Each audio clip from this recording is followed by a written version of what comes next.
సాయిరాం. బాబా భక్తులందరికీ కూడా నమస్కారం అండి. అందరూ కూడా సుఖంగా సంతోషంగా ఎప్పుడూ కూడా ఆనందంగా ఉండాలి అని చెప్పి ఆ బాబాగారి తరపున నేను కూడా మనస్ఫూర్తిగా కోరుకుంటున్నాను. ఈరోజు బాబాగారు అందించే సందేశం ఏంటి అంటే కనుక, తల్లి ఎంతో అదృష్టం చేసుకున్నావు కాబట్టే ఆ దుర్గమ్మ తల్లి కన్ను నీ మీద పడింది. కాబట్టి ఇది నువ్వు చూసిన ఒక్క గంటలోనే శుభవార్తను వింటావు. నిర్లక్ష్యం చేయకుండా చివరి వరకు చూడు తల్లి, అప్పుడే నీకు అంతా కూడా మంచి జరుగుతుంది అని చెప్పి ఏదో తెలియని సందేశంతో బాబాగారు మన ముందుకు వచ్చారండి. బాబాగారు ఏం చెప్పినా కూడా మన మంచి కోసమే కాబట్టి వీడియోని చివరి వరకు చూసే ప్రయత్నం చేయండి. వీడియోలోకి వెళ్లే ముందు చాలామంది కూడా చెప్పుకోలేనటువంటి సమస్యలతోటి సతమతమైపోతూ వాటిని ఎలా తీర్చుకోవాలో తెలియక ఇబ్బంది పడిపోతూ ఉంటున్నారు. అటువంటి వారి కోసం శ్రీ షిరిడి సాయిబాబా ఆశీస్సులతో జ్యోతిష్యం చెప్పబడును గురూజీ శివరామరాజు గారు. Phone number 9959425552. మీరు ఇప్పటి వరకు ఎన్నో చోట్ల జ్యోతిష్యం చెప్పించుకొని మీరు ఆశించిన మార్పులు మీ జీవితాలలో జరగలేదని చెప్పి బాధపడి ఉంటారు. కానీ ఇక్కడ అసలు అలా జరగదండి. మీ సమస్యలు ఏవైతే ఉన్నాయో, ప్రేమ, పెళ్లి, ఉద్యోగం, రాజకీయం, సంతానం లేక ఇబ్బంది పడుతున్నా, భార్యాభర్తల మధ్య గొడవలున్నా, అప్పుల సమస్యలున్నా, శత్రువుల సమస్యలున్నా, అవేంటో గురువుగారికి వివరించి చెప్పినట్లయితే వాటికి తగిన పూజలు చేసి గురువుగారు మీకు రోజులలోనే పరిష్కారాన్ని చూపిస్తారు. గురువుగారు చెప్పింది చెప్పినట్లు 100కు 1000% జరుగుతుంది. నమ్మకంతో స్క్రీన్ మీద కనిపిస్తున్న నెంబర్కి కాంటాక్ట్ అవ్వండి. భార్యాభర్తల మధ్య వశీకరణ, స్త్రీ మరియు పురుషుల మధ్య వశీకరణ 100% జరపబడును. ఎటువంటి సంతాన సమస్యలకైనా కానీ గురువుగారి దగ్గర చక్కటి పరిష్కారం దొరుకుతుంది. మాకున్నటువంటి ఎన్నో రకాలైన సమస్యలను గురువుగారు తనకున్న 50 సంవత్సరముల అనుభవంతో తీర్చారండి. మీరు కూడా ఈ స్క్రీన్ మీద కనిపిస్తున్న నెంబర్కి అయితే వెంటనే కాంటాక్ట్ అవ్వండి. ఇక ఆలస్యం చేయకుండా మనం బాబాగారి యొక్క సందేశం ఏంటో తెలుసుకుందాం. తల్లి, ఈరోజు దుర్గమ్మ తల్లి కన్ను నీ మీద పడింది. నువ్వు పడుతున్న కష్టాలన్నింటినీ కూడా ఆ తల్లి గంపంత కన్నుతోటి చూస్తూనే ఉంది. ఏది మంచి ఏది చెడు ప్రతీదీ కూడా ఆలకిస్తూనే ఉంది. నీ జీవితంలో ఏవైతే మార్పులు జరుగుతున్నాయి, ఎవరి కారణంగా నీ మనసు వేదనకి గురవుతూ ఉంది, అలాగే ఏది జరిగితే నీ మనసు సంతోషపడుతూ ఉంటుంది, ఏది నీ జీవితంలో మార్పు రావాలి అని చెప్పి కోరుకుంటూ ఉన్నావు, ఏ కలలు నీకు నెరవేరితే నీకు సంతోషం దక్కుతుంది అని ఆశపడుతూ ఉన్నావు, నీ బిడ్డల జీవితంలో ఏవైతే చిన్న చిన్న కోరికలు ఉన్నాయో అవి నెరవేరుతాయో లేదో అనే భయం, ఆందోళన మనసులో పెట్టుకున్నావు. ఇవన్నీ కూడా ప్రతిదీ కూడా ఆ తల్లి గమనిస్తూనే ఉంది. ఎందుకు అంటే, నువ్వు ఏది అనుభవిస్తున్నా, ఏది నీ జీవితంలో జరుగుతున్నా ప్రతి దానికి కూడా ఒక అర్థం అనేది ఉంటుంది. బిడ్డ, ఏదైనా కానీ ఒకటి నీ నుంచి దూరమైంది అంటే ఆ దూరమైంది నీకు ఏదో నష్టాన్ని చేస్తుంది, దానివల్ల నీకు ఏదో ఆపద, ప్రమాదం పొంచి ఉంది కాబట్టే ఆ యొక్క దుర్గమ్మ నీ నుంచి అది దూరం చేసింది అని చెప్పి నువ్వు నమ్మాలి. అలాగే ఏదైతే నీకు ఇప్పుడు కష్టం అనేది ఉందో ఆ కష్టం ఇప్పుడు నీ మనస్సుని ఒక ఆయుధంలాగా సిద్ధపరిచి నువ్వు ఎదుర్కొంటున్నటువంటి సమస్యలను ఎలా ఎదుర్కోవాలో నీకు మానసికంగా ధైర్యాన్ని నింపి ఆ యొక్క కష్టం నుంచి ఏదో ఒక గుణపాఠాన్ని నేర్పిస్తుంది. మళ్ళీ ఆ కష్టం నీ జీవితంలోకి రాకుండా ఎటువంటి తెలివితేటలను నువ్వు దక్కించుకోవాలో అవన్నీ కూడా నేర్పించే వెళ్తుంది. అలాగే సంతోషం యొక్క విలువని కూడా ఆ కష్టం నీకు తెలియబరిచి వెళ్తుంది. కాబట్టి చంద్రుడి వెనకమాలే సూర్యుడు ఎలా అయితే ఉదయిస్తూ వస్తారో, అలాగే చీకటి వెనుకాలే వెలుతురు ఎలా అయితే వస్తుందో, కష్టం వెనుకమాలే సంతోషాలు, సుఖాలు కూడా అలాగే వస్తాయి. కాకపోతే ఏది శాశ్వతమని నమ్మకూడదు. వచ్చే కష్టము శాశ్వతం కాదు, అలాగని చెప్పి సుఖము శాశ్వతం కాదు. అన్ని సుఖాలే, సంతోషాలే, కోరుకున్నటువంటి కోరికలన్నీ కూడా నెరవేరిపోతూ ఉంటే మనిషికి భగవంతుడే గుర్తుకు రాడు కదా తల్లి. ఇప్పుడు ఏవైతే కర్మలు ఉన్నాయో, ఆ నువ్వు పడుతున్నటువంటి కష్టాలు ఉన్నాయో, నువ్వు ఈ జన్మలోనో గత జన్మలోనో నువ్వు చేసుకున్నటువంటి పాప పుణ్యాల కర్మ ఫలితాల వల్ల మాత్రమే జరుగుతున్నాయి అని భావించాలి. ఆ దుర్గమ్మ తల్లి ప్రతీదీ కూడా ఆలకిస్తూనే ఉంది. ఈరోజు ఆ తల్లి కన్ను నీ మీద పడింది కాబట్టి నీ అంత అదృష్టవంతులు మరొకరు ఉండరు అని నేను చెప్తాను. నువ్వు చేసుకున్నటువంటి పుణ్యాలు, పూజలు, నువ్వు చేసుకున్నటువంటి వ్రతాలు ఇవన్నీ కూడా ఈ రోజున నీ జీవితంలో దుర్గమ్మ తల్లి రూపంలో వెలుగులు నింపడానికే వచ్చాయి. అయితే కొన్ని చిన్న చిన్న మార్పులు నీ జీవితంలో చేసుకోవడం వల్ల నీ జీవితంలో నువ్వు పడుతున్నటువంటి కష్టాల నుంచి, నష్టాల నుంచి, బాధల నుంచి, దుఃఖాల నుంచి, ప్రతి దాని నుంచి కూడా నీకు విముక్తి అనేది లభిస్తుంది బిడ్డ. ఎందుకంటే ఆ దుర్గమ్మ నీ కష్టాలను, కన్నీటిని తుడవటం కోసం మాత్రమే ఈరోజు ఈ సందేశం నీ చెవిన పడేలా చేసింది. కాబట్టి నువ్వు ఏదైనా కానీ ఒకరోజు నీకు కుదిరిన రోజు, నువ్వు కుదుర్చుకున్న రోజు, నువ్వు ఖాళీగా ఉన్న రోజు మర్చిపోకుండా గుర్తుంచుకొని విజయవాడ దుర్గమ్మ తల్లి గుడికి వెళ్ళి అమ్మవారి యొక్క ఆ యొక్క దర్శనం చేసుకుంటావో, ఆ దర్శనం చేసుకున్నటువంటి మరుక్షణం ఎవరైతే శత్రువులు నీ మీద పడి ఏడుస్తూ ఉన్నారో, నువ్వు బాగుంటే చూడలేకపోతున్నారో, నీ యొక్క ఎదుగుదలని తొక్కాలి అని చెప్పి చూస్తున్నారో, నలుగురిలో నిన్ను అవమానపరచాలి అని చెప్పి ఎదురు చూస్తున్నారు, నీకంటూ ఎటువంటి విలువ ఉండకూడదు, ఎక్కడ సందర్భం దొరికితే, ఎక్కడ సమయం దొరికితే, ఎక్కడ చిన్న ఛాన్స్ దొరికినా కానీ నిన్ను అవమానపరచాలని చెప్పి 1000 కళ్ళతోటి చూస్తూ ఉన్నారో అటువంటి వారి యొక్క ఆట ఆ తల్లి కట్టిస్తుంది. అలాగే నువ్వు పడుతున్నటువంటి మానసికమైనటువంటి వేదన, ఎందుకు ఇంత మానసికమైన వేదనని అనుభవిస్తున్నావో అది కేవలం నీకు మాత్రమే తెలియాలి. ఎందుకంటే ఇంత సుకుమారమైనటువంటి మనస్సు నీకు ఉండటం వల్లే నీ జీవితంలో చిన్న చిన్న విషయాలను కూడా పెద్ద పెద్ద భూతద్దంలో చూసే ప్రయత్నం అయితే చేస్తూ ఉన్నావు బిడ్డ. వచ్చిన కష్టం గోరంత మాత్రమే, కానీ కొండంత కష్టంగా నువ్వు దాన్ని భావిస్తూ ఉన్నావు. నిన్ను నీ జీవితంలో కొంతమంది ఎగతాళి చేయవచ్చు, కొంతమంది ఎందుకు పనికిరావు అని చెప్పి నీ మీద ముద్రలు వేయవచ్చు. అలాగే నీ దగ్గర డబ్బు లేకపోవచ్చు, బంగారం లేకపోవచ్చు, పేరు ప్రఖ్యాతులు లేకపోవచ్చు, కానీ ఏదైతే నీకున్నటువంటి మానవ జన్మ ఉందో ఈ యొక్క మానవ జన్మే అన్నింటికంటే కూడా విలువైనది. ఈ సృష్టిలో, ఈ యొక్క ప్రపంచంలో ఈ యొక్క ప్రాణం కంటే విలువైనటువంటి ఆస్తి మరొకటి లేదు. ఎందుకంటే ఎంత డబ్బున్నా కూడా ఒంటి నిండా రోగాల పుట్ట అయినప్పుడు ఆ డబ్బు ఏ విధంగా కూడా ఆ మనిషిని మనశ్శాంతిగా ఉంచలేదు. కాబట్టి సంతోషం, ఆనందం అనేది డబ్బులో ఉండదు, మనం చేసుకునేటువంటి పుణ్య కార్యాలలో ఉంటుంది.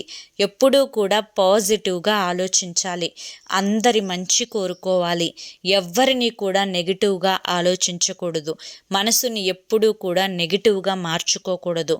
నువ్వు ఎంత ప్రశాంతంగా ఉంటావో నీ ఆరోగ్యం అంత చక్కగా ఉంటుంది. నీ మొహంలో ఒక రకమైనటువంటి కాంతి వికసిల్లుతూ ఉంటుంది. కాబట్టి నీలో ఉన్నటువంటి మానసిక వేదనకు ఇకనైనా కానీ నువ్వు ఫుల్ స్టాప్ పెట్టేసి, ఎక్కడి బాధలు అక్కడ వదిలిపెట్టేసి, ఎవరు ఏమనుకుంటున్నారు, ఈ పని చేస్తే నన్ను ఏమన్నా అంటారేమో, ఇక్కడికి ఇలా వెళ్తే ఏమన్నా అనుకుంటారేమో, అక్కడికి ఈ సమయంలో వెళ్తే ఎవరన్నా నన్ను కమెంట్ చేస్తారేమో, నన్ను వెతుకుతారేమో, నన్ను వేలెత్తి చూపిస్తారేమో అని చెప్పి ప్రతి దానికి కూడా భయపడుతూ బ్రతకకూడదు. ఇక్కడ నువ్వు ఏ తప్పు చేయనంత కాలం కూడా నీకు నువ్వే రాజువి, నీకు నువ్వే రానివి.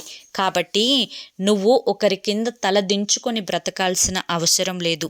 ఎవరైతే నిన్ను వేలెత్తి చూపిస్తున్నారో, నిన్ను అవమానపరుస్తున్నారో, నిన్ను తొక్కాలి అని చెప్పి చూస్తున్నారో, రేపటి రోజున నువ్వు చేసే పనులను వెతకవచ్చు, నిన్ను నలుగురిలో ఒక దోషిలాగా చిన్నబుచ్చుకునే విధంగా అవమానపరచవచ్చు. కానీ ఎప్పుడైనా కానీ నువ్వు గుర్తుంచుకోవాల్సింది ఒక్కటే, మానసికమైన సంతోషానికి మించినటువంటి ఆ యొక్క ఆస్తి మరొకటి లేదు అని చెప్పి. కాబట్టి ఒకరి మాటలు ఎక్కడా కూడా వినవద్దు. నీకు ఆరోగ్యం బాలేనప్పుడు ఎవరైతే నిన్ను ఎక్కిరిస్తున్నారో, ఎగతాళి చేస్తున్నారో వారు ముందుకొచ్చి ఒక్క 100 రూపాయలు కూడా నీకు ఇవ్వరు. అటువంటప్పుడు ఒకరి గురించి అనవసరంగా ఆలోచించి నీ మనసుని పాడు చేసుకోవడం వల్ల నీ మనసు ప్రశాంతత లేకుండా పోతుంది. నీ యొక్క సమయం అనేది వృధా అయిపోతుంది. నువ్వు చేస్తున్న పని పట్ల నీకు శ్రద్ధ తగ్గిపోతుంది. ఏ పని కూడా నీకు చెయ్యాలి అనిపించదు. మనసంతా కూడా పూర్తిగా డైవర్ట్ అయిపోతుంది. కాబట్టి ఎప్పుడూ కూడా ఒక్క మాట గుర్తుంచుకో, ఎప్పుడు ఎదుటివారి గురించి ఆలోచించి నీ యొక్క విలువైన సమయాన్ని వృధా చేసుకోవద్దు. పోయిన క్షణం మళ్ళీ నీ కోసం తిరిగి రాదు. ఎవరు ఏది అనుకుంటారో అన్నీ భగవంతుడు చూస్తూనే ఉంటాడు. ఒకసారి ఒకరు నీ యొక్క నాశనాన్ని కోరుకుంటే వారి యొక్క నాశనాన్ని వారు మరీ బొట్టు పెట్టి పిలిచి ఆహ్వానించుకున్నట్లే. కాబట్టి ఎవరు ఎన్ని అనుకున్నా, ఎవరు వండుకున్నటువంటి వారు అన్నం తినక తప్పదు కదా. అంటే ఎవరైతే అన్నం వండుకుంటారో అది వారే తినాలి. ఎవరైతే నిన్ను శపిస్తారో ఆ శాపాలు వారికే తగులుతాయి. ఎవరైతే నిన్ను తిట్టి నిన్ను నానా మాటలు అంటారో ఆ తిట్లు, ఆ నానా మాటలు అన్నీ కూడా వారికే తగులుతాయి. కాబట్టి ఒకరు నన్ను ఇలా అంటున్నారు, ఒకరు నన్ను అలా అంటున్నారు అని చెప్పి వాటి గురించి అస్సలు ఆలోచించాల్సిన అవసరమే లేదు. ఏదైతే కర్మ అనేది ఒకటి ఉంటుందో ఆ కర్మ అనేది ఖచ్చితంగా ఏదో ఒక రోజు అన్న ప్రతి మాటకి కూడా సమాధానం చెప్తుంది. బిడ్డ, ఎప్పుడైనా కానీ ఇక్కడ అనేవాళ్ళు అంటూ ఉంటారు, వేలెత్తి చూపించే వాళ్ళు చూపిస్తూ ఉంటారు, తిట్టుకునే వాళ్ళు చాటున తిట్టుకుంటూనే ఉంటారు, చెవులు కొరుక్కుంటూనే ఉంటారు. మనం ఎంత మంచిగానైనా ఉన్నాయి, మనల్ని ఏదో ఒక కారణం చేత దోషులుగా నలుగురు కూర్చొని అమ్మలక్కలు లేదంటే నలుగురు మగవాళ్ళు కూర్చొని రాంగుగానే మాట్లాడుకుంటారు. ప్రతి ఒక్క అడ్డమైన కుక్కకు కూడా సమాధానం చెప్పుకుంటూ వెళ్ళాల్సిన అవసరం నీకు లేదు. నువ్వేంటో నీకు బాగా తెలుసు. ఒకరు నీ వెనుక మాట్లాడుకుంటున్నారు అంటే వారికి ఎటువంటి పని పాట లేక నీ జీవితం గురించే మాట్లాడుకుంటున్నారు అంటే దానిని బట్టి నువ్వు అర్థం చేసుకోవాల్సింది, నా యొక్క విలువ అనేది అంత ప్రత్యేకమైనది. నేను వాళ్ళు చెయ్యలేనిది ఏదో చేస్తున్నాను కాబట్టే నన్ను ప్రత్యేకంగా చూస్తున్నారు. నేను వారు సాధించలేనిది ఏదో సాధిస్తున్నాను కాబట్టే నన్ను అంత ప్రత్యేకంగా చూస్తూ ఉన్నారు అని చెప్పి వారు నీకు తెలియకుండానే నీ మీద విలువని పెంచుకున్నారు కాబట్టే, వారిలో లేనిది నీలో ఉంది కాబట్టే అది చూడలేక నిన్ను అవమానిస్తారు, అది చూడలేక నిన్ను తిట్టుకుంటారు, అది చూడలేక నిన్ను 10 మందిలో పలచన చేసే ప్రయత్నం చేస్తూ ఉంటారు, అవమానపరిచే ప్రయత్నం చేస్తూ ఉంటారు.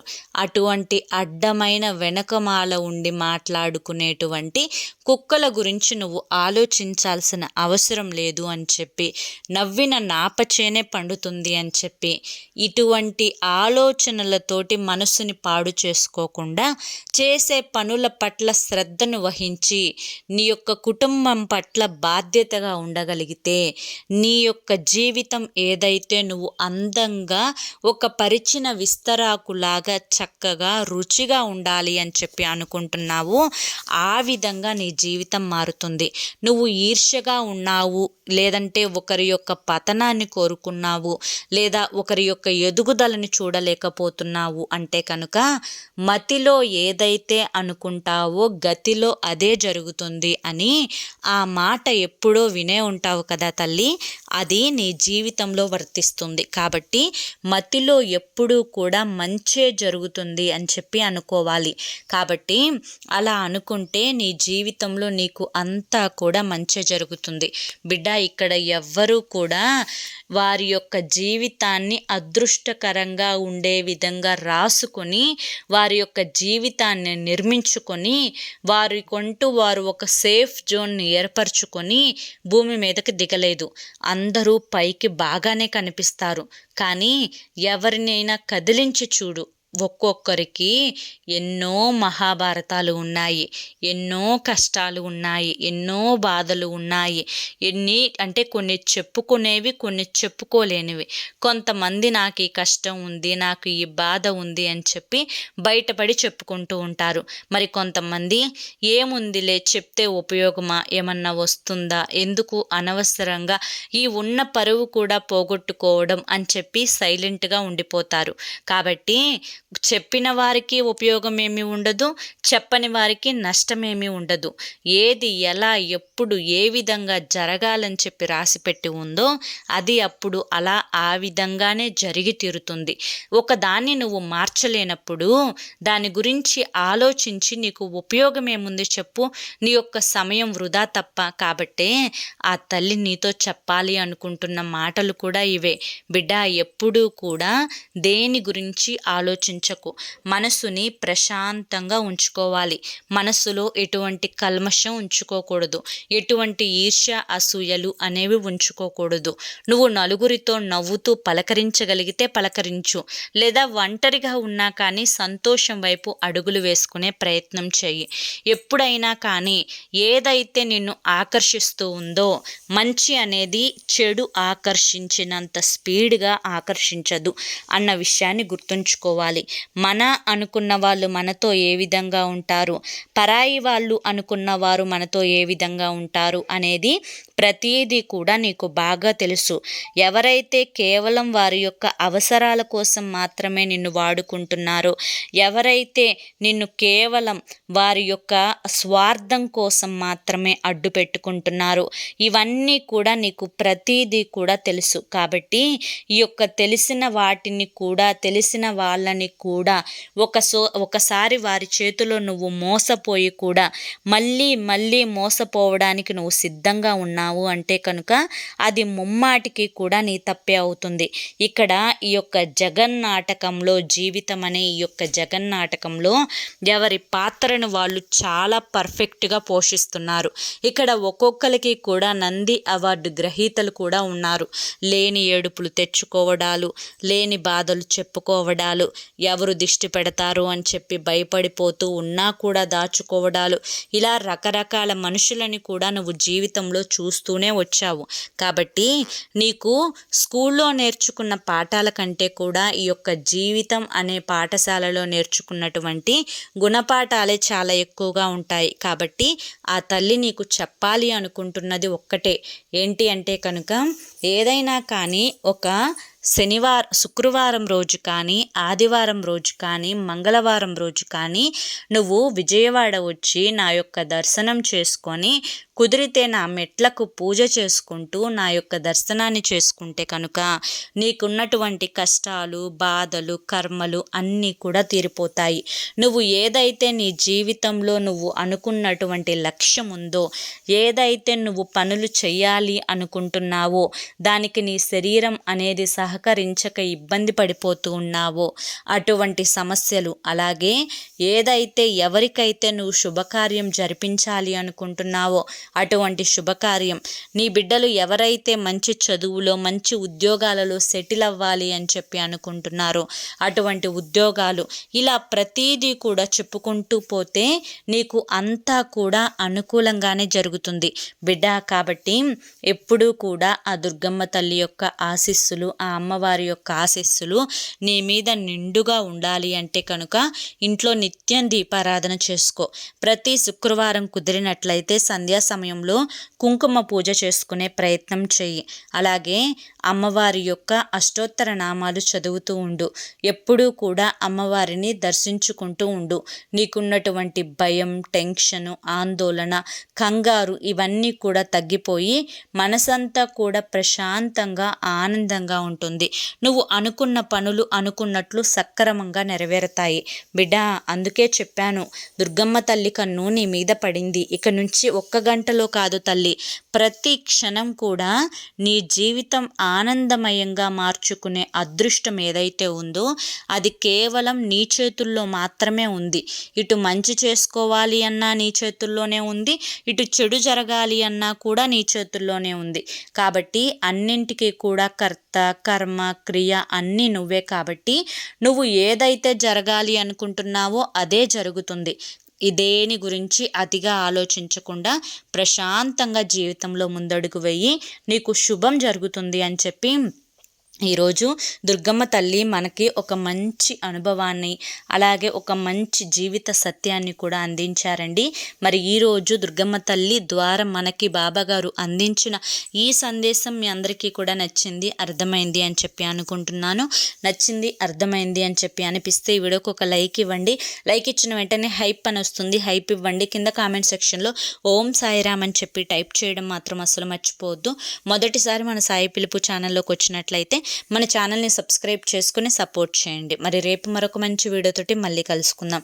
అంతవరకు కూడా బాబాగారి యొక్క ఆశీస్సులు మీ మీద, మీ కుటుంబ సభ్యుల మీద ఎల్లకాలం ఉండాలి అని చెప్పి మనస్ఫూర్తిగా కోరుకుంటూ సర్వేజన సుఖినో భవంతు. ఓం సాయిరామ్.